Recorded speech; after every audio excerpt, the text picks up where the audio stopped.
This video is going to be all about Gather Round Homeschool Earth Science. I have early reader, upper elementary, and middle school, and the teacher's guide. I did not order this already printed from Rebecca Spooner. I got the digital copy and I took it to Office Depot to have it print and bound.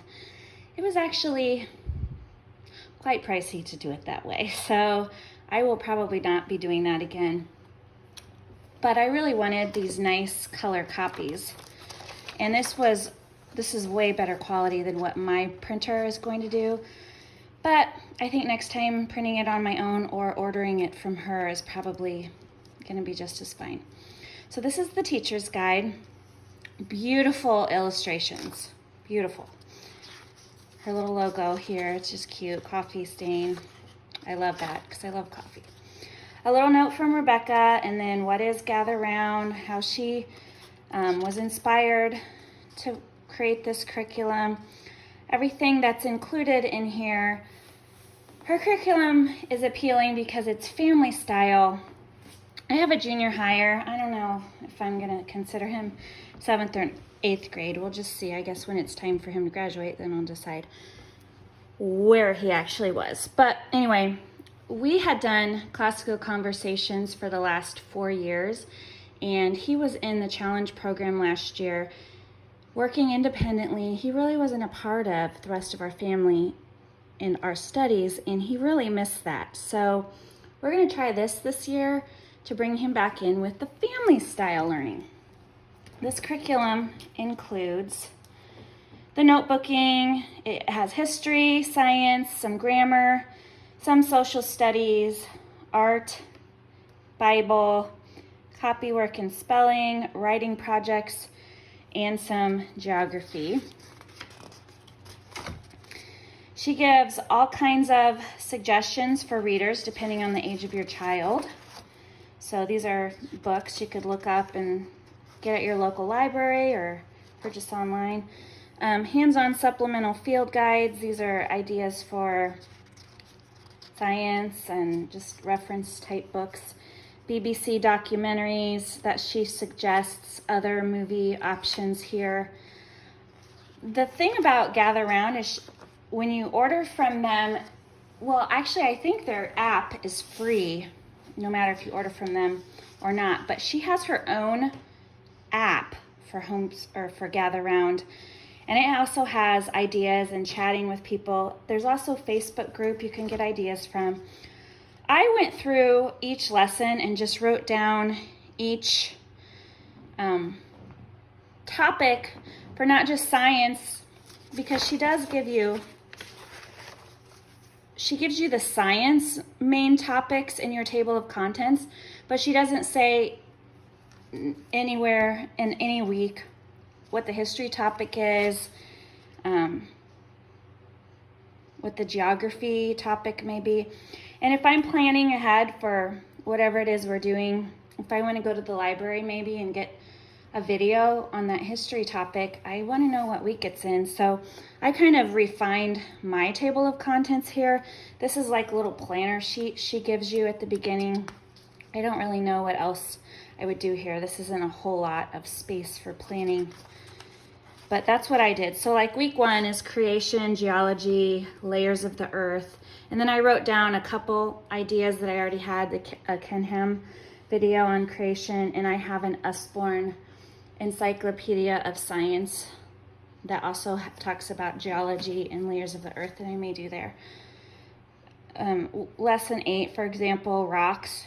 They also talk about Nevada, the rock cycle, rock formations, and in the Bible lesson is the parable of the builders. Somewhere on here, oh, right here, Pompeii. So I'm volcanoes, so they must talk about that volcano eruption that happened in Pompeii. So this is going to be kind of cool. I haven't utilized the shopping list because I do my own planning, which I'll tell you about later. Some coloring sheets here if you want to color. And then this is all the stuff that you're going to do together. So as a teacher, you can read this aloud. You could have one of your older children read it. Some people I've seen online also just keep this digital and I think it's called, what is it called? What is it called? Is casting maybe on your TV, putting the digital on your smart TV. So I may try that because I have a smart TV and I'm smart, so I can figure it out. So these are all the things you do together, and then it says now it's time to work in your notebooks. And then she has for each level what their assignments are for the day. So early reader, or the early and upper elementary, the middle and the high school. She has some ideas if you want to make this hands-on. So the first lesson, which is about the layers of the earth, she suggests you could do Play-Doh. So she has a few ideas in there. A lot of people I've seen online are coming up with their own ideas. They are all over the place. I highlighted some of these videos here that we may do. So this is for the science, what their assignments are. For social studies, this is also what they'll be doing. For science, more science, layers of the earth, language and Bible's arts. This is all just one day's worth of work, but it tells you here what each child will be doing. Memory verses, a spelling word for upper elementary, art, defend the Bible about the age of the earth, draw or paint on the image of the earth. And then lesson 2. So that's kind of how the teacher's manual, this is my bookmark, the teacher's manual is laid out. As you can see, very colorful. Lots of cool stuff. Renewable energy, hydroelectric, solar power, wind power, all kinds of neat stuff. Extension activity. Watch a documentary about coal mining in the 1800s and early 1900s. What were the conditions like? Do you think it is the same today? Extension activity. Natural gas has no smell to it, so people have added a rotten egg smell so they can find leaks in the pipelines. This is just like propane gas that has no natural smell but has an additive in it so people can smell leak. Okay, is anybody else remembering that Friends episode with the pizza delivery girl that Ross had a crush on and was trying to flirt with her, and he brought this up to her? Did you know gas has no smell? So anyway.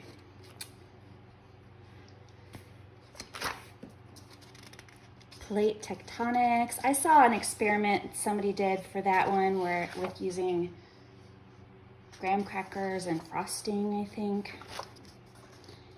So this is how every lesson, watch a video about how tsunamis work, TEDx. So this is really cool. She already gives you all kinds of ideas, so you don't have to plan as deeply as some people might be. Optional spelling words from this lesson: vent for the early reader, magma, early elementary, volcano for upper elementary, and eruption for middle school. I'll just let you look through all of this. Again, the pictures in here are stunning. I will say, if you are printing this out on your own, I have also noticed through the Facebook group, there are a lot of people having issues with printing. So I've also seen the solution, what they say, if you print, you have to go to advanced options and print it as an image, because sometimes like things like this are turning into huge black boxes. So if you get this and decide to print it yourself, pay attention to how they suggest that you print it. Okay, I think this is all I'm going to flip through for here, but really, really beautiful. And I really love to, oh, you know what, the Office Depot guys printed it wrong. This is supposed to be on the back page so that I could see it through my sheet. I wasn't going to make them redo the spiral binding, but I love all this watercolor. The colors are beautiful, they're stunning, the pictures are so cool. It just makes me happy. So here's the early reader. My daughter is just turned 7. She's just now starting to read. There's a spot here for my reading log when she starts reading her own books. book cover, a favorite character, my favorite part. That's kind of cool. All kinds of little fun spots for her to fill out. Note that these have 20 lessons. You can do them every day for 5 days a week. You could do it 4 days a week. You could do it 3. I think it depends on the age of your kids and how much you're gonna do it together. We're gonna do it as a family for 4 days a week because I'm gonna make Friday more of a fun day, and maybe that's when we'll do our science experiments and nature walks and other things. If I had younger kids, I would probably, I don't know if I would do this every day or not. You have so much more freedom with younger kids to take things slow and to dive deep without that pressure of having to keep move on, because really the younger kids just need to learn math and how to read and write. All this extra stuff is bonus when they're young. So you can see she's got to put in the correct letter, trace. I think this is drawing a picture of somebody, a geologist, and what they do. Writing about in the layers of the earth. Some copy work here. Really easy stuff. It'll be fun for her as she's learning how to write and just copying words. Labeling solid, liquid, or gas. Again, beautiful, beautiful watercolors.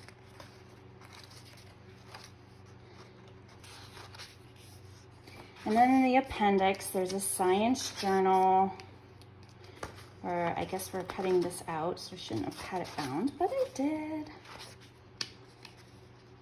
Cutouts for lesson 6. Okay, that's what it looked like.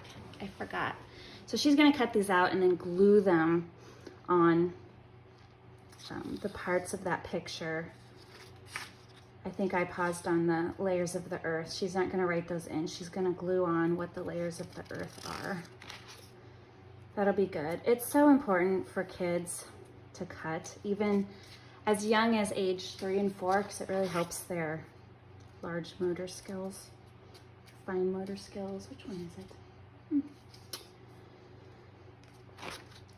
So all kinds of cutouts in the back. Rock journals, that's gonna be fun. I'm thinking about getting my kids a rock tumbler for Christmas. They're fascinated with bringing rocks in and just painting them. Instructions for making a weather station, your weather journal. So all kinds of fun stuff. And see, this is how it was supposed to be. Upper elementary. I have a 10-year-old. She's upper elementary. I'm gonna skip. Oh, I forgot to show you in the early reader the scope and the sequence. So I'll show you on this one. So Rebecca has, for geography, here's all the things throughout these 20 lessons that you're gonna learn about. Highest mountain, Grand Canyon, Thailand, Great Plains, national parks. For social studies and history, we're gonna learn about geologists, hillbillies, which, oh my gosh, I thought it would be so fun to pull up some episodes of the Beverly Hillbillies on that day when we watch that.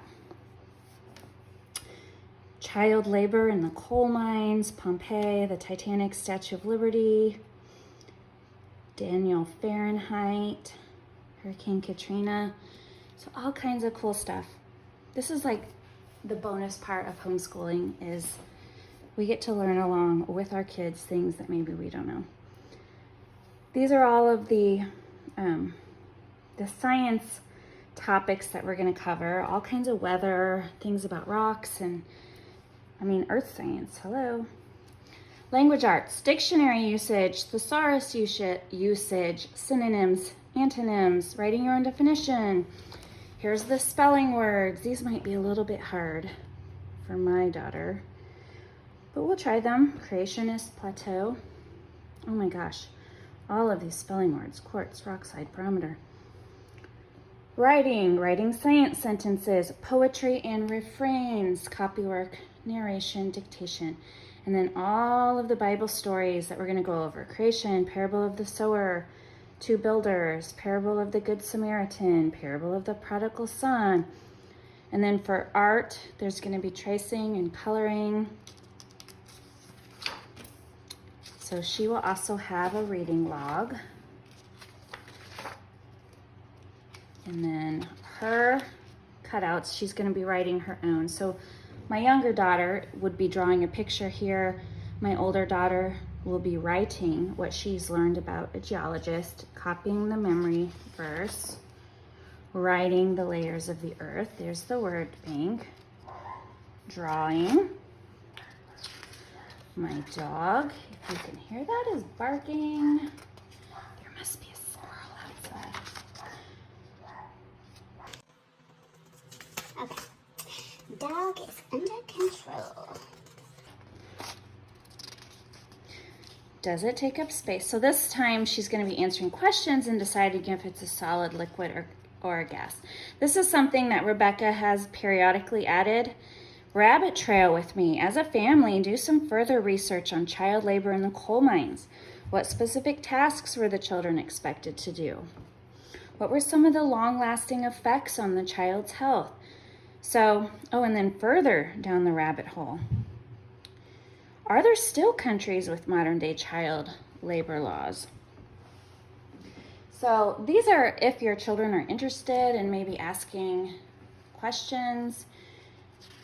This is part of the great thing about homeschooling is you don't have to be beholden to anybody else's schedule. You can do whatever you want, and you can dig further if that's what interests your children. Extension activity. So this is for the parable of, parable of the sower. What do you think the heavenly meaning is for this parable? So lots of great discussion prompts here. So again, this is the upper elementary. One thing I learned, I'm scrambling the words, so that's kind of a good idea to learn spelling.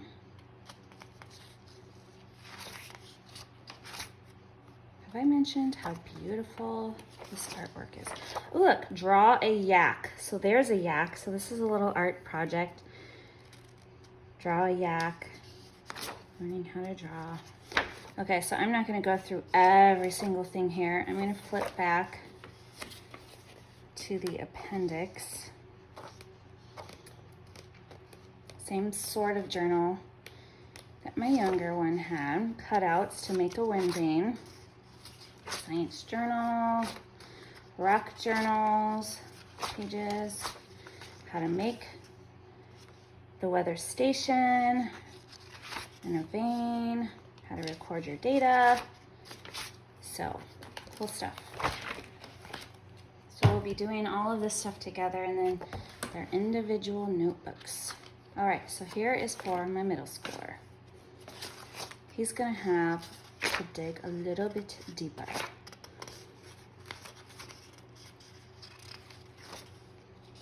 Lots more lines for writing. What is a geologist? What do they do? He's gonna have to do research.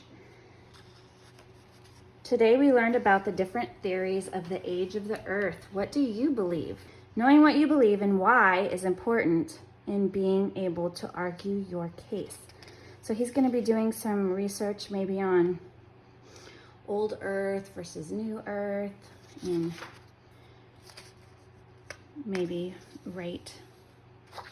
Some people believe this, some people believe this. This is what I believe.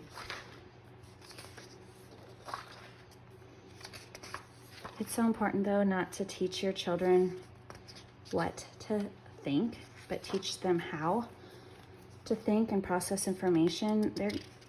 You're teaching them about your faith, but it needs to become their own. They need to understand, well, why do I believe that? So giving them challenges, well, go figure out why you believe it and go find some support in the Bible. Draw a volcano.